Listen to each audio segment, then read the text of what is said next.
Es momento de actualizar las noticias aquí en la Vuelta al Mundo de France 24. Mi nombre es Juan Pupiales y es un placer estar con ustedes. Vamos con nuestros titulares. Donald Trump celebró el anuncio del grupo Hamas para liberar al que se cree es el último rehén de su país, aún en la Franja de Gaza. En la víspera de su viaje a Medio Oriente, el presidente estadounidense calificó la noticia como un gesto de buena fe. Estaré esperando a Putin en persona. Con estas palabras, el presidente ucraniano Volodymyr Zelensky recoge el testigo de la propuesta del Kremlin y desafía al presidente ruso a verse cara a cara este mismo jueves en Turquía, aunque queda por esclarecer la postura de Moscú. Se llevó a cabo en Ecuador el funeral por los 11 militares muertos en una emboscada en la Amazonía. El país vive el segundo día de luto por este crimen cometido en la frontera, presuntamente por una disidencia de la antigua guerrilla colombiana de las FARC. En economía hablaremos de la reducción de la jornada laboral a nivel semanal, una iniciativa que avanza con la aprobación del Ejecutivo en países como España y México. Junto a Luis Méndez Urich damos una mirada a los pros y contras que tiene la propuesta y por qué algunos empresarios han mostrado algo de temor a la misma. Comenzamos.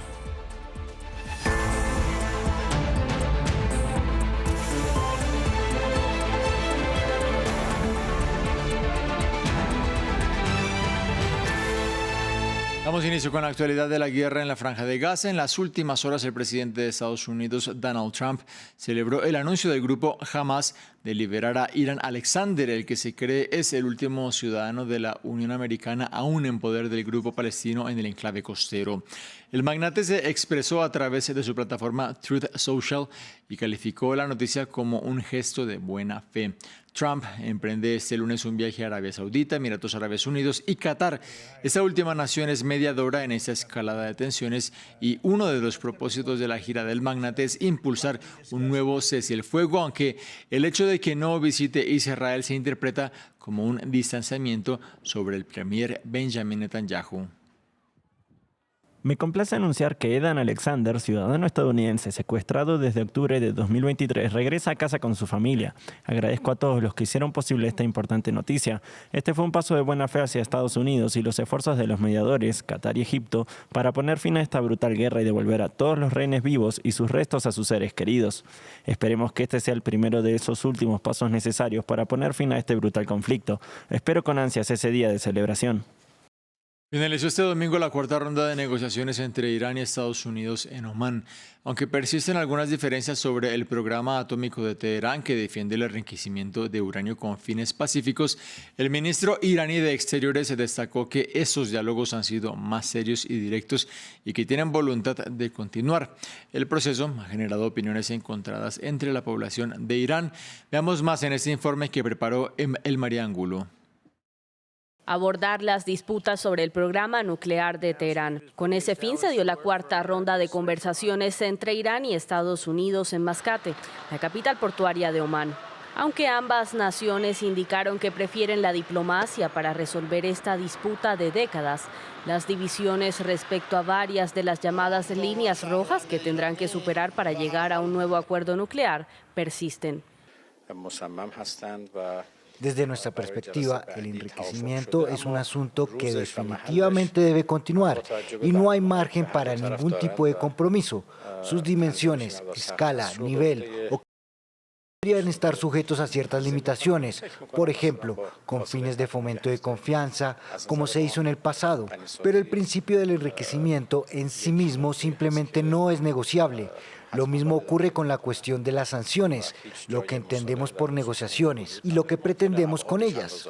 Es naturalmente el levantamiento de las sanciones que en cualquier circunstancia sigue siendo uno de los pilares fundamentales de nuestra posición negociadora. En las calles de Teherán, ciudadanos iraníes cuestionaron el contexto de las conversaciones.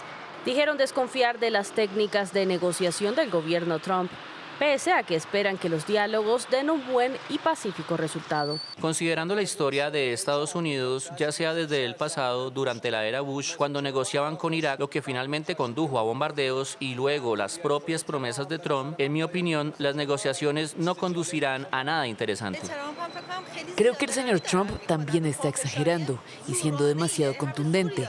Están hablando en un tono coercitivo. Necesita ceder un poco. De lo contrario, si esto continúa, creo que se podría implementar un plan. Pero si eso no sucede, entonces no se concretará nada. A diferencia de las 3 rondas anteriores, los representantes iraníes calificaron a estas como difíciles pero útiles y anunciaron que ambas partes están decididas a continuar, por lo que volverán a reunirse. Sin embargo, la fecha todavía no ha sido confirmada. El presidente de Ucrania, Volodymyr Zelensky, informó que acepta reunirse con Vladimir Putin en unas conversaciones directas luego de una propuesta del líder del Kremlin. Sin embargo, puso una condición: un alto el fuego completo e incondicional. Ampliamos en este informe de Manuela Cano.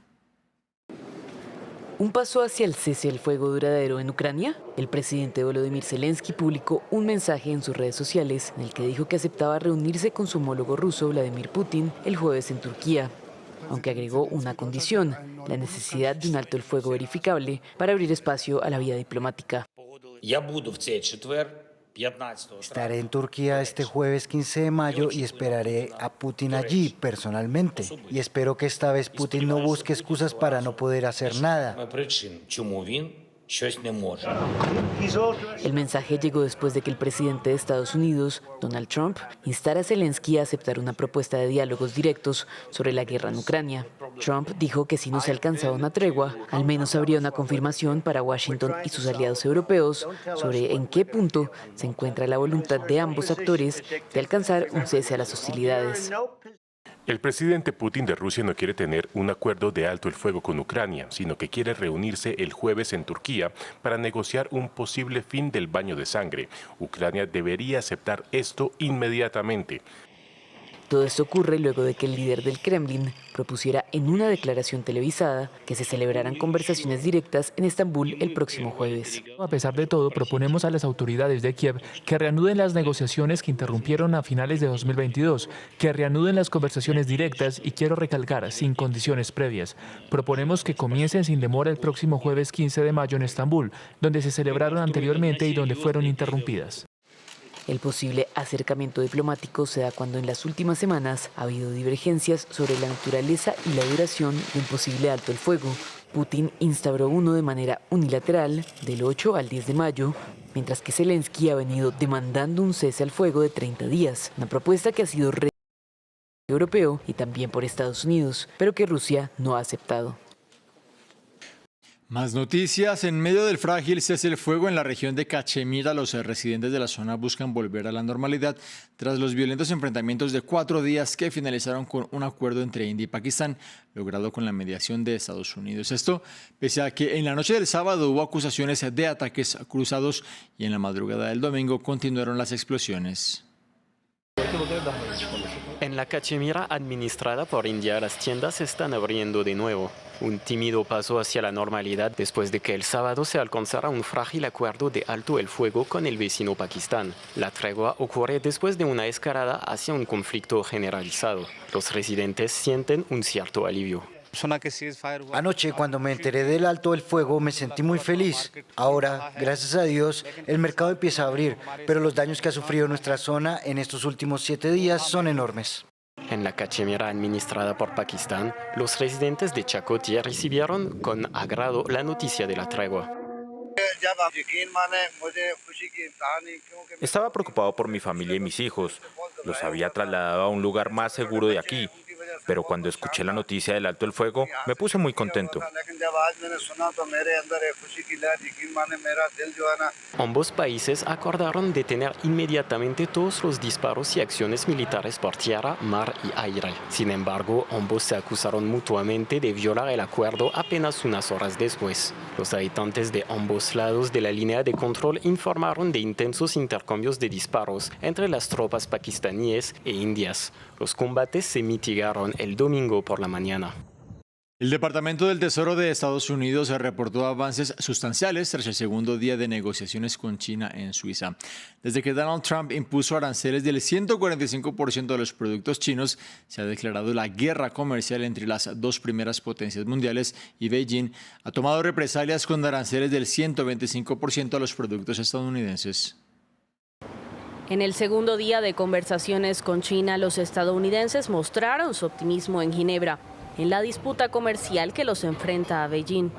El secretario del Tesoro se abstuvo de divulgar detalles de la reunión, pero anunció avances en las negociaciones. Me complace informar que se han logrado avances sustanciales entre Estados Unidos y China en estas negociaciones comerciales cruciales. Hablé con el presidente Trump anoche. Es plenamente consciente de la situación. Donald Trump causó revuelo el mes pasado al imponer aranceles del 145% a los productos procedentes de China, además de los ya existentes. Beijing respondió inmediatamente anunciando aranceles del 125% para los productos estadounidenses.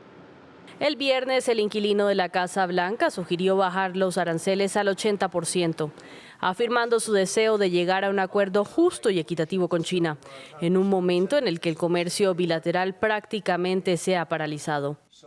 Entre tanto, el viceprimer ministro de China indicó que ambas partes acordaron establecer un mecanismo de consulta para asuntos comerciales y económicos y que ultimarán los detalles pertinentes para emitir una declaración conjunta. La postura de China ante esta guerra comercial ha sido clara y consecuente. No quiere librar una guerra comercial porque las guerras comerciales no dejan ganadores. Pero si Estados Unidos insiste en imponernos esta guerra, China no le temerá y luchará hasta el final. China ha mantenido un perfil bajo en estas negociaciones, de las que ha salido con una ventaja. Sus exportaciones aumentaron un 8% en el mes de abril. Ya partió desde Sudáfrica el grupo de 49 integrantes de la minoría blanca Afrikaners, a quienes el presidente Donald Trump concedió el estatus de refugiados. Este contingente, que contó con la presencia de menores de edad, tomó un vuelo charter desde Johannesburgo con rumbo a Washington, D.C., de acuerdo con un portavoz del Departamento de Transporte. Según esta misma fuente, el grupo pondría rumbo posteriormente a Texas. Recordamos que el presidente Trump firmó una orden ejecutiva en febrero para recibir a miembros de esta colectividad que, según él, sufren discriminación racial por parte del gobierno.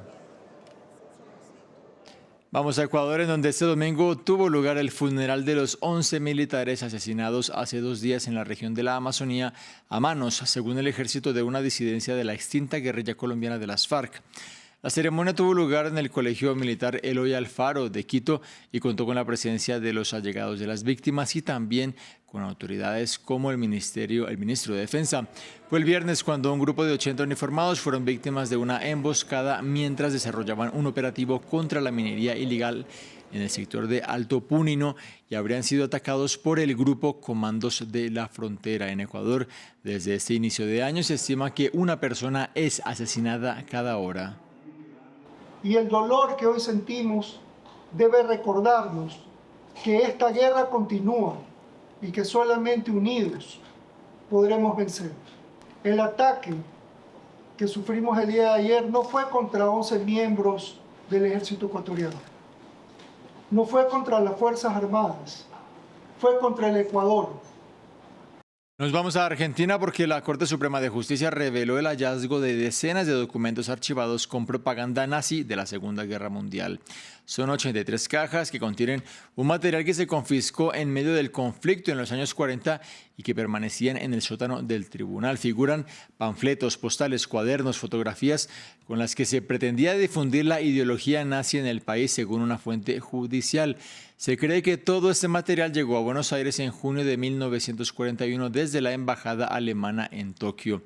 El Supremo encontró las cajas en el marco de las labores de preparación para su museo y ahora propuso al Museo del Holocausto participar en su preservación e inventario. Terminamos a ritmo de música y fiesta, la que se vive en la ciudad suiza de Basilea para marcar el inicio del Festival Eurovisión. Una multitud se lanzó a las calles para celebrar la organización de este popular concurso de canción que dará inicio el martes, con las semifinales a celebrarse también el jueves y la posterior final el próximo sábado. Son 37 artistas los que compiten en la edición número 69, eso sí, con manifestaciones en contra de la participación de Israel. El año pasado, la final de Eurovisión registró una audiencia de 160 millones de espectadores. Bien del informativo, pero quédense con nosotros, ya viene Economía.